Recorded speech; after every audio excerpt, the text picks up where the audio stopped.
ఒక కుటుంబానికి వెళ్ళాడు యేసుక్రీస్తు. వెళ్ళిన వెంటనే ఆయన రాయ్యా కూర్చో ప్రభువా అని చెప్పి ఒక కుర్చీ వేసి కూర్చోబెట్టి ఆయన చేతిలో గ్లాస్ మంచినీళ్ళు పెట్టి వెళ్ళిపోయి అటు ఇటు తిరుగుతున్నాడు. ఈయన ఇల్లు వచ్చే లోపల వెనకాల ఒక బారు జడేసుకొని ఒక ఆవిడ కూర్చొని కన్నీళ్ళు కారుస్తూ ఉంది. స్తోత్రం చెప్పండి ఒకసారి గట్టిగా. ఒక బారు జడేసుకొని వెనకాల ఒక ఆవిడ కన్నీళ్ళు కారుస్తూ ఉంటే యేసు ప్రభుకు మూలుగుడు వినపడుతుంది. ఏంటి ఈ మూలుగుడు అని ఆయన ఒకసారి వెనక్కి తిరిగి చూస్తే ఆమె కన్నీళ్లతో ప్రభు పాదాలు పట్టుకుంటుంది. స్తోత్రం కలుగునుగాక. ఆమె చేతిలో ఒక బుడ్డి ఉంది, ఒక అత్తరి బుడ్డి ఉంది. ఆ అత్తరి బుడ్డిని యెహోవా పాదాల మీద పోసి ఆ పాదాలను తుడుచుకుంటూ కన్నీళ్లు విడుస్తూ ఆ కన్నీళ్లతో ఆయన పాదాలు కడుగుతుంది. ఆ పాదాలు కడుగుతున్నప్పుడు ఆ ఇంటి యజమాని, ఏయ్ మా ఇంట్లోకి వచ్చేవిందమే బయటపో అన్నాడు ఇంటి యజమానుడు. అప్పుడు యేసు ప్రభు ఆయనకెళ్ళి చూసి, ఏంది బాబు నీకేమైనా ఇబ్బందా? ప్రభువా ఆవిడ మంచిది కాదు ప్రభువా, ఆమె పాపం చేసేస్తుంది, తీసేయి లేకమ్మాయి లే అని యేసు ప్రభు ఎదురుగానే యేసు ప్రభు ఆడు కూర్చోవడంగానే ఆవిడని గద్దిస్తున్నాడు. ఎవరు? ఆ ఇంటి యజమానుడు. గడ్డ లేకమ్మాయి, ఏంటి ఇక్కడ నీకు పని పాట లేదు, ఎడకొచ్చి కూర్చున్నాం, మా దేవుడిని మేము ఆహ్వానించుకుంటే నువ్వేంది ఎడ ప్రార్థనలు చేయించుకునేది, నువ్వేంది ఆయన కాలు లే అన్నాడు. ఆవిడ అలానే తగ్గింపు కలిగి ఆ జుట్టును అట్లా పెట్టుకొని ప్రశాంతంగా కూర్చొని ప్రార్థన చేస్తూ ఉంది. దీపబుడితో అత్తరబుడితో ఆయన పాదాలు కడుగుతానే ఉంది, ఆపలేదు. అప్పుడు అంటాడు యేసుక్రీస్తు, అయ్యా నేను మీ ఇంటికి వచ్చినప్పుడు కనీసం నువ్వు కాళ్ళు కడుక్కోవటానికి కూడా నువ్వు నాకు నీళ్ళు లేదు బాబు. ఆవిడ మాత్రం వచ్చిన దగ్గర నుంచి నా కాళ్ళకు ముద్దాడుతానే ఉంది, నా కాళ్ళు ఆమె కన్నీళ్ళతో కడుగుతానే ఉంది.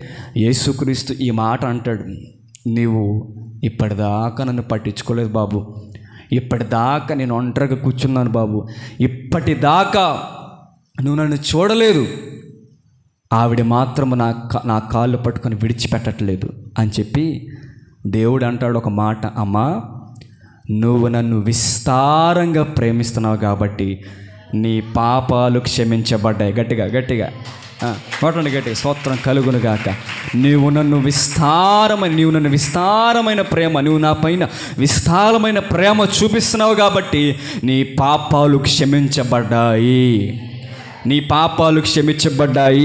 ఇప్పుడు దేవుణ్ణి విస్తారంగా ప్రేమించే వారి పాపాలు, స్తోత్రం చెప్పండి ఒకసారి గట్టిగా, చేతులు గట్టిగా చెప్పండి హల్లెలూయా.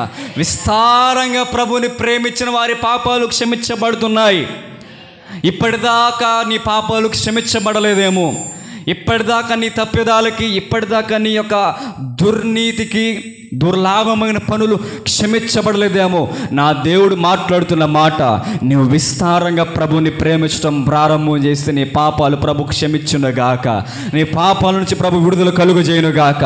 రోజు చెప్పే మాటలే, రోజు వినే మాటలు అనుకోకుండా ఇప్పటి నుంచైనా, ఇప్పుడు నిన్నటిదాకా నిన్న ఒకరు మార్పు చెందారేమో, ఈరోజు నువ్వు మార్పు చెందాలి. ఆమేన్. నిన్న ఒకరు మార్పు చెందారేమో, మొన్న ఒకరు మార్పు చెందారేమో, రేపు ఎవరైనా మార్పు చెందారేమో. ఇది నీకు ఇచ్చిన సమయము, ఇది నీకు చూపించే సమయము, దేవుడు నీ కొరకు ఏర్పరిచిన సమయం. ఇప్పుడు నువ్వు మార్పు చెందాలి. విస్తారంగా ప్రేమిస్తే నిద్రను మానుకుంటారు, విస్తారంగా ప్రేమిస్తే పనులు మానుకుంటారు, విస్తారంగా ప్రేమిస్తే ప్రభువు సన్నిధికి పరిగెత్తుకుంటూ వస్తారు, విస్తారంగా ప్రేమిస్తే అలిసిపోరు, విస్తారంగా ప్రేమిస్తే ఎవరైనా అవమానించినా, ఈ వ్యక్తి అవమానించాడు కదా, విస్తారంగా ప్రేమించింది కాబట్టి ఆ అవమానాన్ని కూడా దిగమిందుకొని, ఇంకొక మాట చెప్పాలంటే దేవుడు అక్కడ ఒక ఉదాహరణ చెప్తాడు. ఏంటో చెప్పనా, బాబు ఏమో నన్ను ప్రేమిస్తుంది, ఏమో నిన్ను క్షమించా, ఆవిడ పరమ పాపం చేసావు ఆయన, ఆమెను ఎందుకు నువ్వు క్షమిస్తున్నావు, నీకు ఆమెను క్షమించే స్వభావం ఎట్టగలిగింది, ఏంది బాబు నువ్వు అని యేసు ప్రభువుని అక్కడ యజమానుడు అంటే ఆ యజమానుడితో దేవుడు మాట్లాడుతూ అంటాడు. ఇటు చూడండి అందరూ ఏమంటాడంటే, అయ్యా నీ దగ్గరికి ఇద్దరు వ్యక్తులు వస్తే ఒకడికి 10 రూపాయలు ఇచ్చావు, ఇంకొకటికి 100 రూపాయలు ఇచ్చావు. ఒకటికి 10 రూపాయలు, ఇంకొకటికి 100 రూపాయలు ఇచ్చావు. ఆ 100 రూపాయలు ఇచ్చిన వాడి సంగతి పక్కన పెట్టి 10 రూపాయలు ఇచ్చిన వాడిని వదిలిపెట్టేశావు. ఆ 10 రూపాయలే కదరా పో పర్లేదులే అన్నావు. కానీ 100 రూపాయలు ఉండి మాత్రము పీల్చి పిప్పు చేసి 100 రూపాయలు వసూలు చేసావు.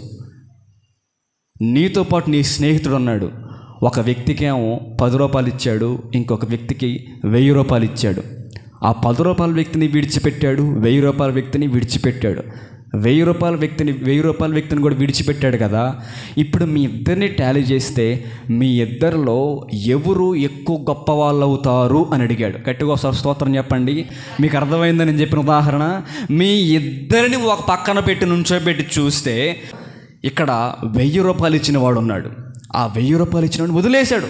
పర్లేదులే ఉంచుకో అన్నాడు. ఈ 1000 రూపాయలోడికి 100 రూపాయలోడికి తేడా ఏంటో తెలుసా? వాడు 1000 రూపాయలను కూడా క్షమించాడు కాబట్టి వాడు గొప్పవాడు. స్తోత్రం కలుగునుగాక. నువ్వు 100 రూపాయలను కూడా విడిచిపెట్టలేదు కాబట్టి నువ్వు గొప్పవాడివి కాదు. 1000 రూపాయలని క్షమించిన వాడు గొప్పవాడు. భయంకరమైన పాపాలు క్షమించేవాడు దేవుడు.